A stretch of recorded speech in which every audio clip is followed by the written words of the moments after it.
தமிழ் பேசும் என்னுடைய நண்பர்களே, தமிழ்ல உடைய அப்படின்ற ஒரு வேற்றுமை விகுதி இருக்கு. அந்த விகுதியிலிருந்து பேச்சு சிங்களத்துக்கு எப்படிப்பட்ட பொருள் தருது, எத்தனை பொருள் தருது, வாங்க பார்க்கலாம். சரி பாருங்க, இந்த உடைய என்ற விகுதியிலிருந்து, உடைய என்ற சொல்லிலிருந்து பேச்சு சிங்களத்துக்கு எத்தனை பொருள் தருது? 4 பொருள் தருது. 4 பொருள். முதலாவதாக கே, கே இல்ல கே, GEE கே. அடுத்தது ஏ, அடுத்தது வல, கடைசியில இ. அப்ப இந்த உடைன்றதுக்கு பதிலா நீங்க டேவ் பயன்படுத்துவீங்க. இந்த ட வந்து நம்மளால பேச்சு மொழியில மட்டும் பயன்படுத்த இயலுமா இருக்கும். ஆனா உடைய அப்படி இல்லை, எழுதுவதற்கும் பேசுவதற்கும் ரெண்டுக்குமே பொதுவா நம்மளால பயன்படுத்த இயலுமா இருக்கும். அதனால் இப்போதைக்கு இந்த டேவ நமக்கு தேவையே இல்லை. இப்ப நாங்க உடைய மட்டும் எடுத்துக்கொண்டு விஷயத்துக்கு போவோம். அடுத்த முக்கியமான விஷயம் வந்து, இந்த உடைய நாம எதற்காக பயன்படுத்துவோம்? நமக்கு சொந்த ஒரு விஷயத்தை பத்தி சொல்லும் போது, ஒரு விஷயத்துடைய பாகத்தை பத்தி சொல்லும் போது, ஒரு விஷயத்துடைய குணத்தை பத்தி சொல்லும் போது நாம தமிழ்ல இந்த உடைய பயன்படுத்துவோம். சிங்களத்திலும் அது அப்படியே வருது, எந்த ஒரு மாற்றமும் கிடையவே கிடையாது. அதனால இந்த விஷயத்துல நமக்கு எந்த ஒரு குழப்பமும் ஏற்படவே ஏற்படாது. சரி, இந்த கே வந்து உயிர் உள்ள சொல்லோடு தான் சேர்ந்து வரும். அது உயிர் உள்ள ஒருமை சொல்லாகவும் இருக்கலாம், பன்மை சொல்லாகவும் இருக்கலாம்.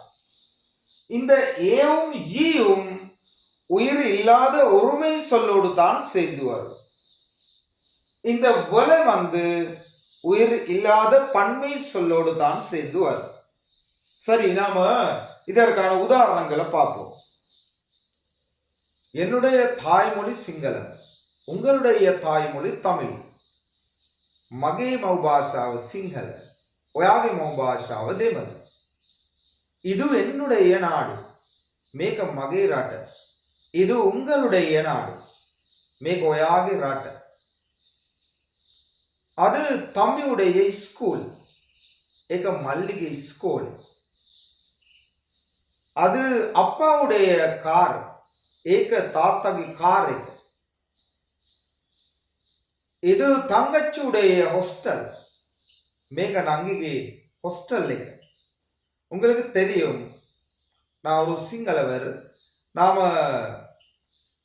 ஆங்கில சொற்களை பயன்படுத்தும் போது, ஆங்கில பேர் சொற்களை பயன்படுத்தும் போது அதுக்கு பக்கத்துல எக்க போடுவோம். ஆனா எல்லா இடத்திலும் அப்படி வராது, அதுவும் ஞாபகத்தில் வச்சுக்கொள்ளுங்க. அது சேராக்களுடைய கோட்டஸ், ஏக சேர்லாகி கோட்டஸ். அது வந்து மாமாக்களுடைய வீடு, ஏக மாமலாகி கே. அதோ பாருங்க, அதுதான் பிரின்சிபல் ஆக்களுடைய ஆபீஸ். அதோ பாருங்க அரபலான, அதுதான் ஏக தமாய் பிரின்சிபல் ஆக்களுடைய ஆபீஸ், பிரின்சிபல் ஆகி ஆபீஸ். நாம சிங்களத்துல பேசும் போது உயிர் உள்ள ஒரே ஒரு சொல்லோட மட்டும் கே வராது, அதோட பே தான் வருது. எங்களுடைய அப்பே, அப்பே கம எங்களுடைய ஊர், அப்பகே என்றும் சொல்லலாம். ஆனா அது எழுத்து மொழியில தான் வரும், பேச்சு மொழியில வராது. நாயுடைய வால், பல்லகே வல்கே. இது வந்து யானைகளுடைய காடு, மிகவில்லா அலிங்கே கெலி. பறவைகளுடைய குஞ்சுகள், குருள்ளங்கி பெட்டாவ். நீங்க தமிழ்ல உடைய என்ன விகுதியை பயன்படுத்தும் போது சிங்கள உயிர் உள்ள சொற்களோட கே வந்து சேரும், ஒரே ஒரு சொல்லோட மட்டும் பே வந்து சேரும். அடுத்தது ஏ, இதோட சேரும் உயிர் இல்லாத ஒருமை சொல்லோடு. பூடைய வாசம் மலே சுவத, மரத்துடைய கிளை கஹே அத்த, தண்ணியுடைய பலம் வதுரே சக்தி, காத்துடைய வேகம்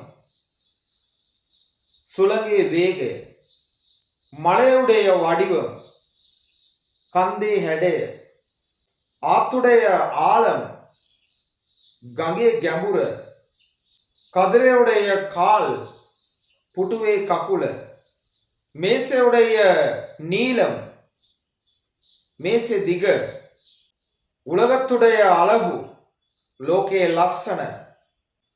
அடுத்தது இந்த ஈ ஒரே ஒரு சொல்லோட மட்டும் சேர்ந்து வரும்.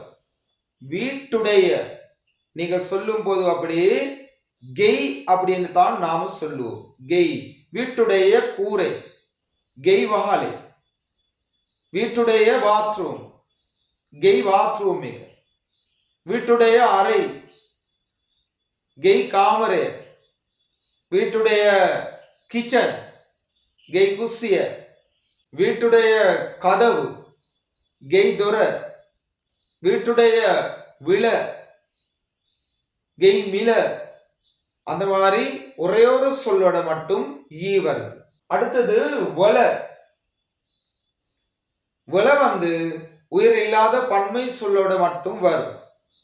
மரங்களுடைய இலைகள் கஸ்வல கொல, அத்வல அகிலி.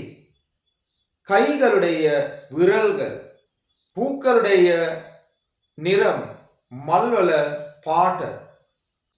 ஸ்கூல்களுடைய பெயர்கள் ஸ்கோலவல நம், அகுர்வல ஹெடே. எழுத்துக்களுடைய வடிவம். சரி, அப்ப இந்த உடைய என்ற விகுதியை நீங்க பயன்படுத்தும் போது எதிலிருந்து சிங்களத்துக்கு எப்படியாப்பட்ட பொருள் தருது, எத்தனை பொருள் தருது, அந்த எல்லாமே உங்களுக்கு இப்ப ரொம்ப கிளியரா இருக்கும் என்று நான் நம்புறேன். அதோட சிங்கள எழுத்து பேச்சு ரெண்டு சைட்ல உங்களுக்கு ஏதாவது டவுட் இருந்தா என்னுடைய வாட்ஸ்அப் நம்பர் நான் இதுல போடுறேன், மெசேஜ் போடுங்க, நான் பதில் கொடுக்குறேன். அதே மாதிரி இந்த வீடியோவை பத்தி உங்களுடைய கருத்துக்களை நான் எதிர்பார்க்கிறேன். வணக்கம், அனைவருக்கும் சந்திப்போம் அடுத்த வீடியோவில்.